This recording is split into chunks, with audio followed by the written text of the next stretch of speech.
ლევი-სტროსი აკრიტიკებს დამწერლობას ან წერილობას და ყოველთვის ხოტბას ასხამს ცოცხალ მეტყველებას. რუსო კი ქებასთან ერთად დაეჭვებულია მის ღირსებებში. საერთოდ რუსო განადიდებდა არა რეალურ მეტყველებას, არამედ ისეც, როგორიც ის უნდა ყოფილიყო, მაგრამ არასოდეს ყოფილა და არც შეიძლებოდა ყოფილიყო. სწორედ ამიტომ გაჩნდა წერილობის მოთხოვნილება. მისი საშუალებით შეიძლება შეივსოს, შეიძლება აღდგეს ის, რაც მეწყვილების საზღვრებს გარეთ დარჩა. რუსოს ცნობილი მკვლევარი ჟან სტარობინსკი მიიჩნევს, რომ რუსო იძულებული იყო ეწერა, რათა დაეძლია გაუგებრობა სხვების მხრივ.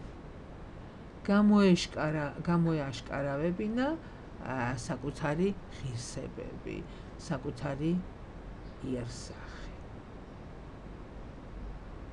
დერიდა არ ენდობა ამ განმარტებებს და სურს გვიჩვენოს, რა ხდება სინამდვილეში წერის პროცესში. ზოგადად, დერიდას თქმით, ეს არის სხვაობის, ესე იგი გადავადების ზემოქმედება. მის გარეშე შეუძლებელია ადამიანის ნებისმიერი სურვილი, რომელიც განწირულია შენელებისა და დაუკმაყოფილებლობისთვის.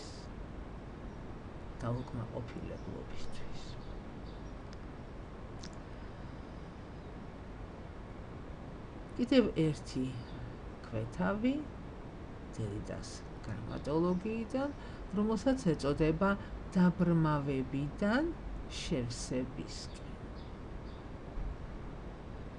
ამგვარად, ამბობს დერიდა, ჩვენ ერთდროულად უნდა გავიაზროთ რუსოს ცხოვრება,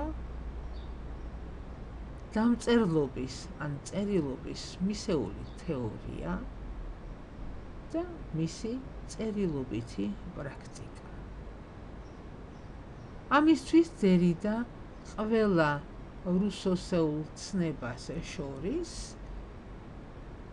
ირჩევს იმას, რომელიც მას ყველაზე მეტად შეესაბამება და ეს არის შევსება. რუსოს ცხოვრებაც და წერილობაც ერთიანი ტექსტის ნაწილებია. შეიძლება ითქვას, რომ საშიში შევსება და აქ შეიძლება გავიხსენოთ რუსოს ონანიზმი, რომლის შესახებ ის გვიამბობს თავის აღსარებაში, ეს საშიში შევსება არის ბუნებაში და არც არის ბუნებაში.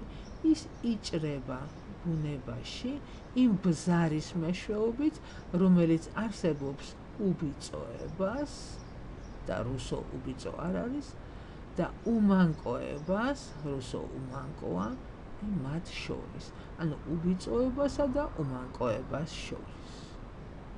აუტოეროტიკული შევსებაც და წერილობაც ერთნაირად საშიშია სიცოცხლისთვის. წერილობა ანგრევს ცოცხალ მეტყველებას. ონანიზმი ანგრევს ფიზიკურ ძალებს და ორივე მათგანი შორსაა ბუნებისგან. დერიდა განიხილავს ასევე ენათა წარმომავლობის გენეზისსა და სტრუქტურას. შევსების ყველა სახეობა, მისი აზრით, მეტაფიზიკის საზღვრებს გარეთაა. ყოფობა ხომ თვითკმარია და არაფერს საჭიროებს. იმავდროულად მრავლდება დამატებები, შენაცვლებები და ასე შემდეგ. მეტყველება ემატება ინტუიციას, დამწერლობა ემატება ცოცხალ მეტყველებას, კულტურა ემატება ბუნებას, ბოროტება უმანკოებას, ისტორია პირველ საწყისს და ასე შემდეგ.